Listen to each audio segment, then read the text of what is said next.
Paula Show is on. The Paula Show. Come on, one and all. I extend an invitation to the Paula Show. Join in the conversation. Transforming behavior, recognizing our savior, overcoming hurdles, achieving dreams. Together we can succeed.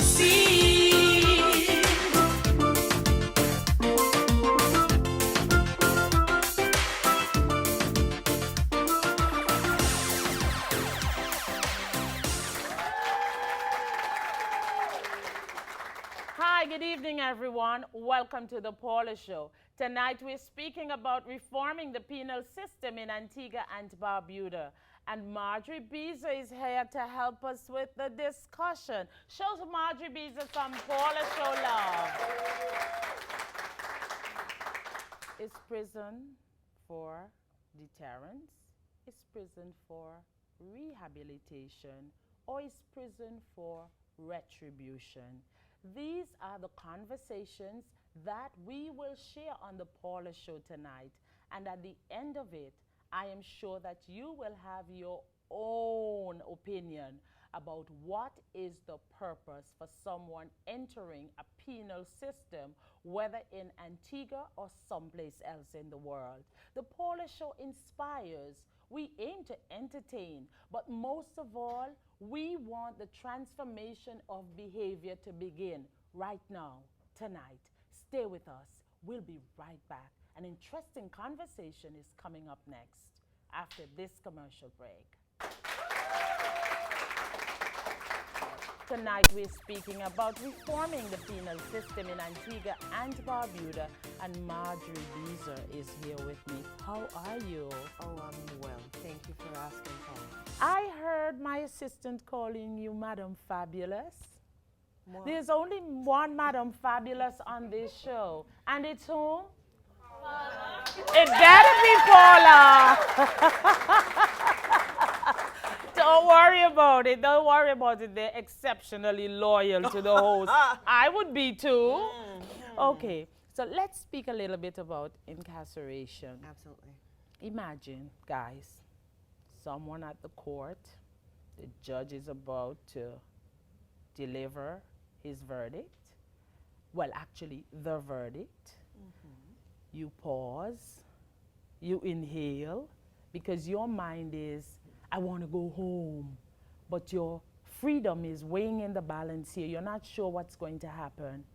And then he says, 25 years to life, you're guilty. What are the emotions, psychologically and otherwise? There is a lot going on for that person. Yes. A lot.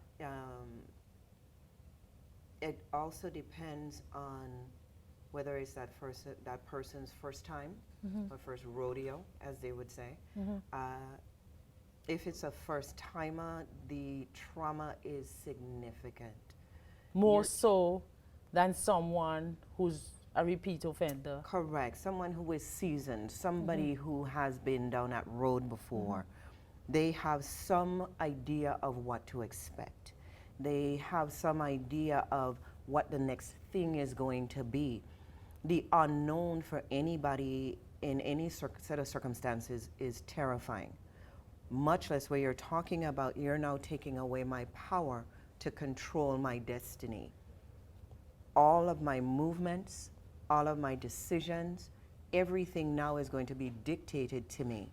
I'm no longer going to be an independent person making independent decisions. That is such a huge issue. That is more major than, let's say, fear.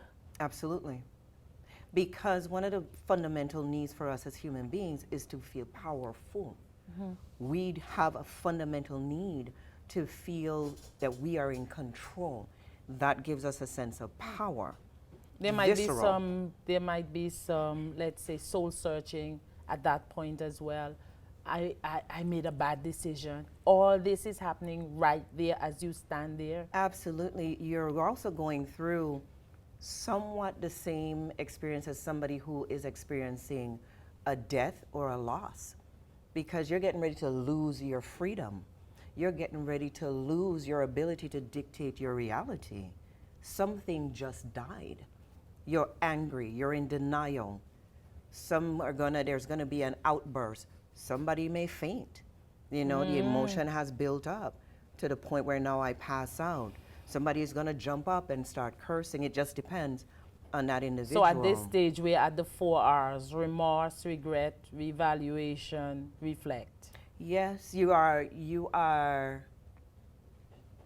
at least one of those R's. You're engaged in at least one. The R's come into play over time, because now if I'm a new offender, this is my first experience, I'm now going through this terrifying, what now? What's really gonna go on behind that closed doors? And it's stated that sometimes there are persons with minor mental issues. Oh my goodness, and at yes. that stage, it exacerbates. You do have those things going on, even for the person without any type of mental health issues lurking in the background. You're talking for the average human being.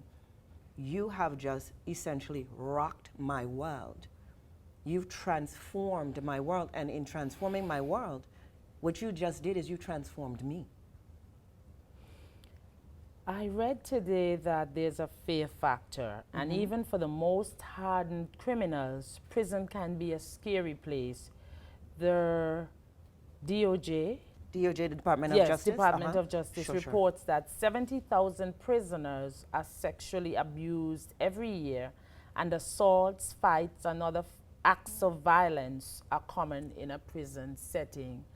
Now, imagine knowing this or hearing this, and then you've been sentenced to prison.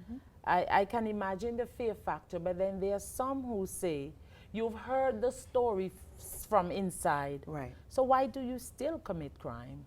Because I'm different. I'm not gonna get caught. Or if I get caught, it's not as bad as they're actually saying. There is some people who believe that it's a myth, that they blow it up to make it seem like more than it actually is, to act as that deterrent. Because so many people come in and go out, recidivism, you know, that Yes. revolving door. Yes. Come in and go out so frequently, it can't really be that bad. If I see, you know, Tom Smith, then the last time I saw Tom Smith 6 months ago, he just got out of prison, and wait a minute, isn't that Tom? Over at 1735. Wait a minute.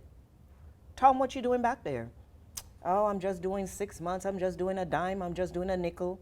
You know, that's language that you will find in some institutional communities. And the institution has its own culture. Maybe that's the reason why sometimes someone having served time in prison, and maybe you've established a network in prison, it seems as if you can't stay out of prison. You have to return frequently to connect again with your prison community, you know?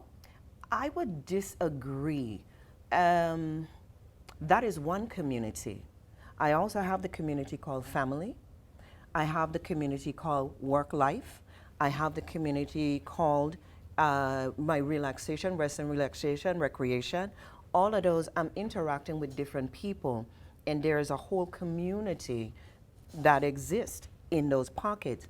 When I go back into that environment, into an incarceration experience, normally what's playing out are social, psychological, and economic dynamics. One of the statistics that you will find that is true, a high incidence of illiteracy in the prison community or in the incarceration, because in some countries like the US, we have jail and we have prison. Those are both penal facilities, but they serve different populations. All right, so when we return on the Paula Show, we'll speak some more about jail and prison in the U.S. We'll be right back after this commercial break. Thank you for being here. Sitting here with my friend Marjorie Beezer this evening. And Marjorie, you can tell your story briefly about your incarceration in Sacramento, California. Okay. I was the first ever counselor at Her Majesty's Prison. I was a counselor at the prison. They actually created the position for me.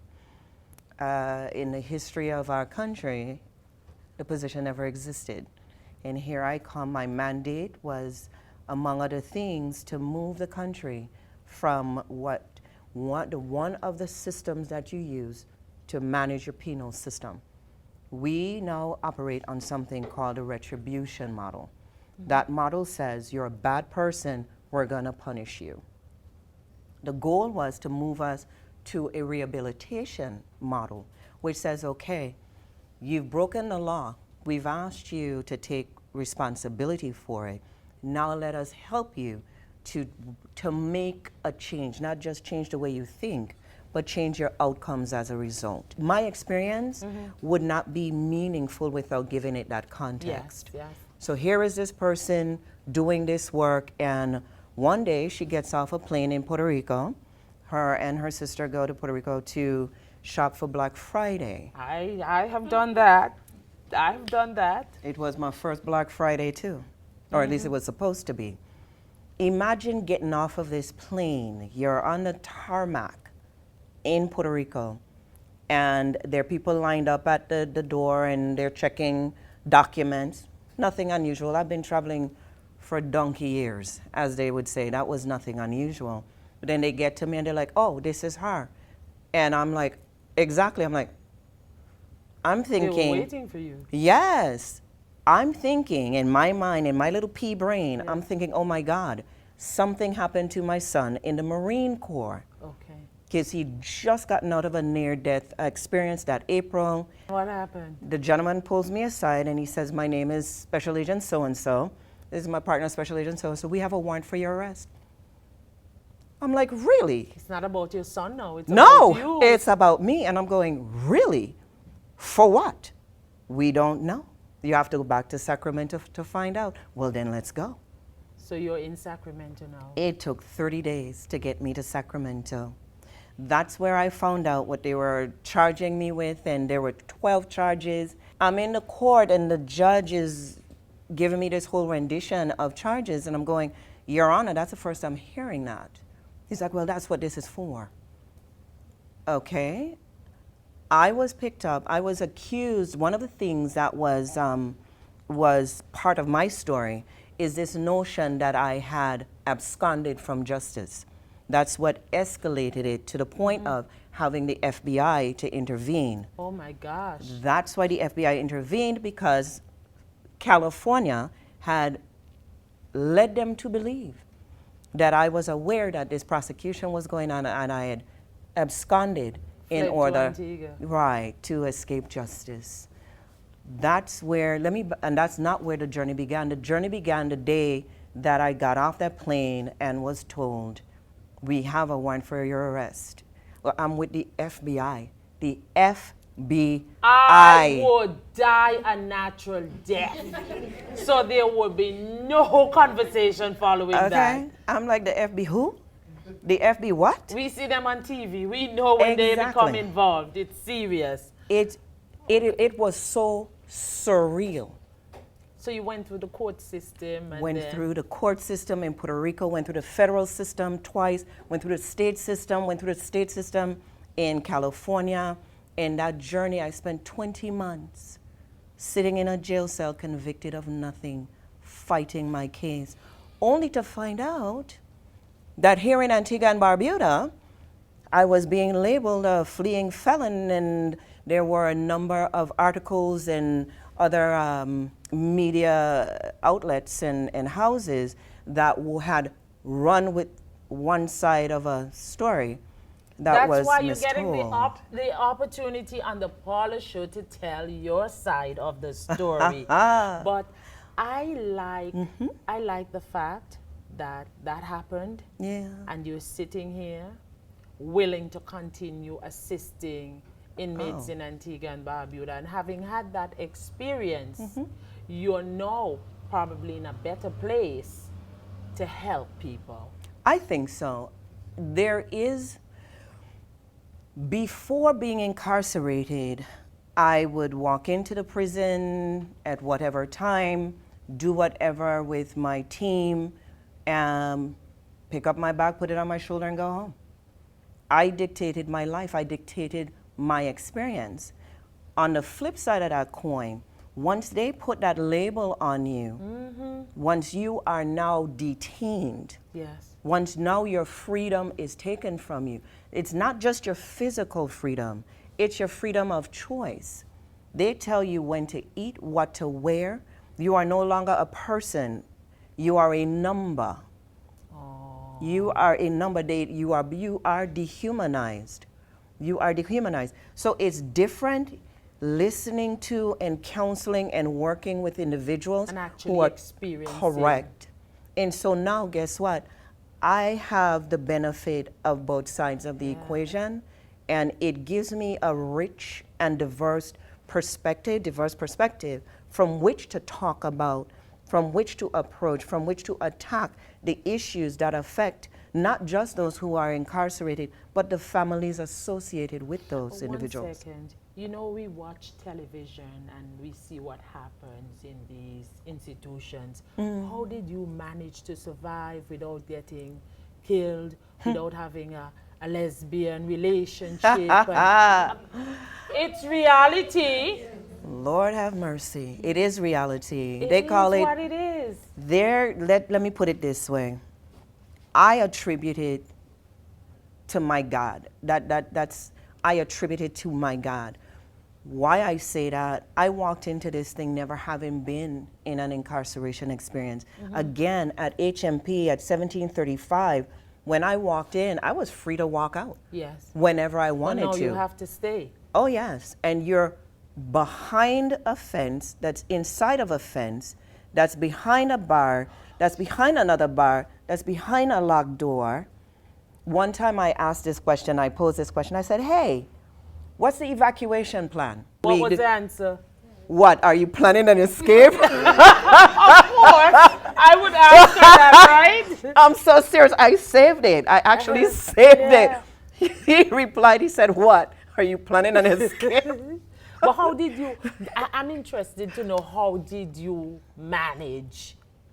I walked in there, Marjorie Biza, daughter of Elric Biza, granddaughter of Desmond Biza. You understand? I'm a Caribbean woman. I'm a West Indian woman. Fought? My roots, no, I fought with my spirit, I fought with my mind. Okay. My mind and my sense of myself was intact. So when I stepped up in there, I'm like, okay. So nobody bothered you? No. There were a few people who had issues with me, but it was never anybody aggressing me. Okay. It was never anybody challenging me. It got to the point where it was when the new inmates would come in and they'd be cussing and carrying on. They're like, oh, no. You can't cuss around Miss Beezer. Oh, no, you can't sit there. That's Miss Beezer's chair. So you were special. Very special. It would seem as if you had somebody protecting you. Tonight we're speaking about reforming the penal system in Antigua and Barbuda. And now we've reached the stage where I want to speak about retribution or rehabilitation. I've been hearing about a situation where there was a young man who was released from the prison, having served his full term. This young man was working at a hotel. A law officer saw him working at the hotel, left the gentleman outside working, went inside to the executives of that hotel. Y'all know who y'all have working here? What do you think happened? Of course they fired him. He would have served his time at prison. He would have done his time, and yet he continues to be punished. Is that fair?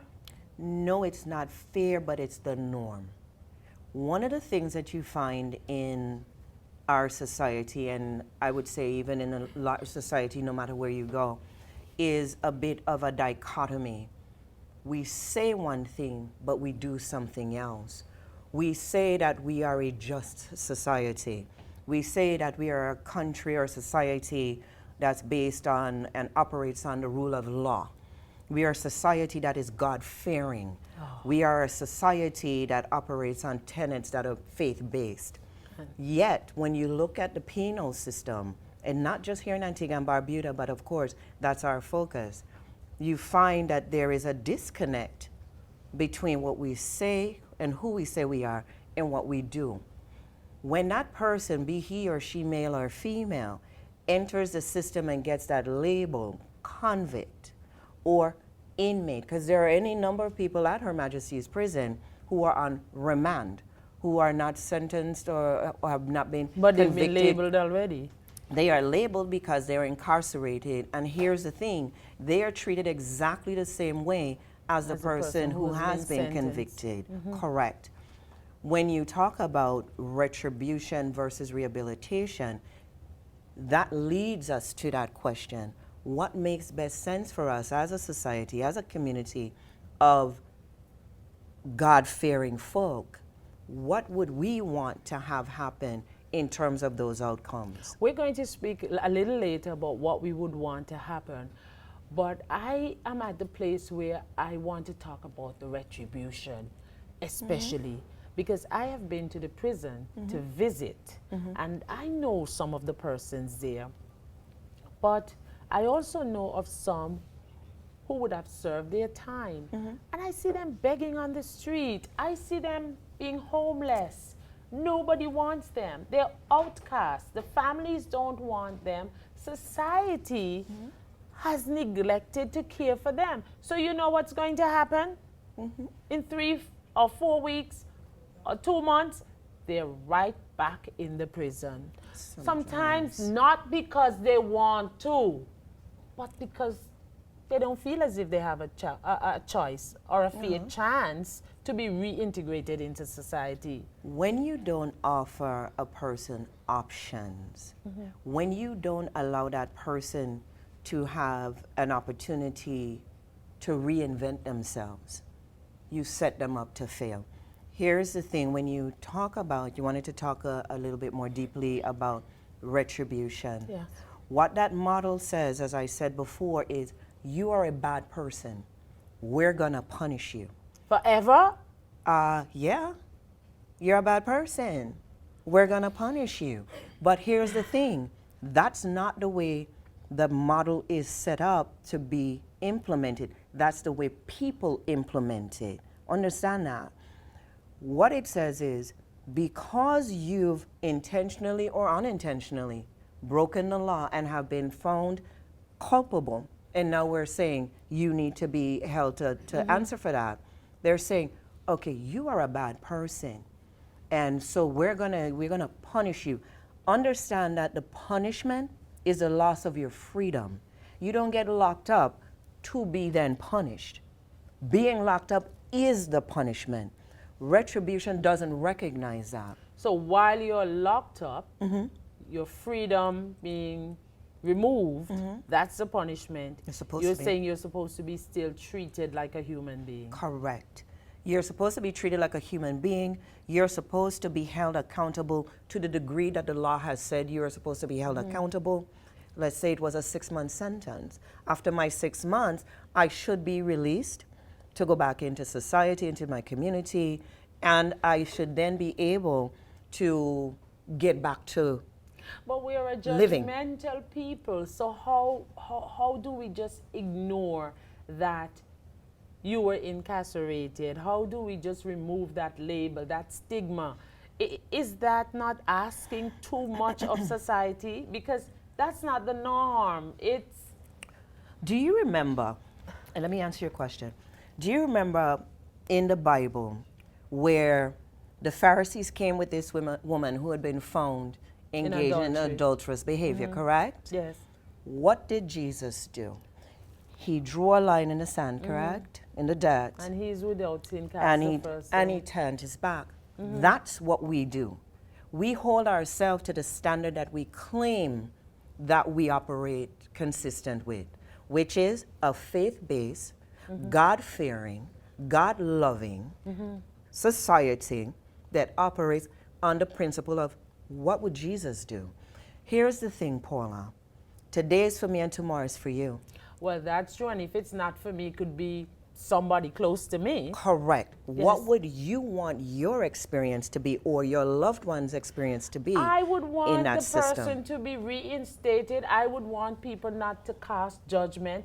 I don't want them, you know, pointing a finger every time the person passes, because that would hurt me and it would hurt the person as well. And when your loved ones suffer, you automatically suffer. You do, but right now, as we sit and speak, that's not the value system that's in place. That's not the thought process. That would take an intentional act on those decision makers, our faith community. But I know, Marjorie, you're going to the faith community. You're probably going to the government and everybody else. But I think first and foremost, and correct me if I'm wrong, guys, shouldn't the person's family be the first recipient of that person when the individual leaves prison? So if your family is ignoring you, how do you expect other persons to automatically embrace you? Am I being fair? Right, but that presumes that every family has the capacity. It may have been the family that was harmed why that person ended up incarcerated. So there is a reason why the family is going, no, until you can show me that you've changed, which would take us to the conversation of rehabilitation. Unless you can show me that you've changed, you stole the gold filling out of grandma's tooth to go buy your next fix, your next hit, you know, to go down to Wendy's. I'm just saying, whatever it was, you did something that offended the family, and the family is saying, you know what, no. Maybe this isn't the first time. So that's a unique situation. I'm talking in a more global way in terms of us moving ourselves as a society from this notion of retribution as our preferred model. And our leadership had come to that place where they were saying, you know what, this doesn't work. This doesn't meet our needs. We need to move from retribution to rehabilitation.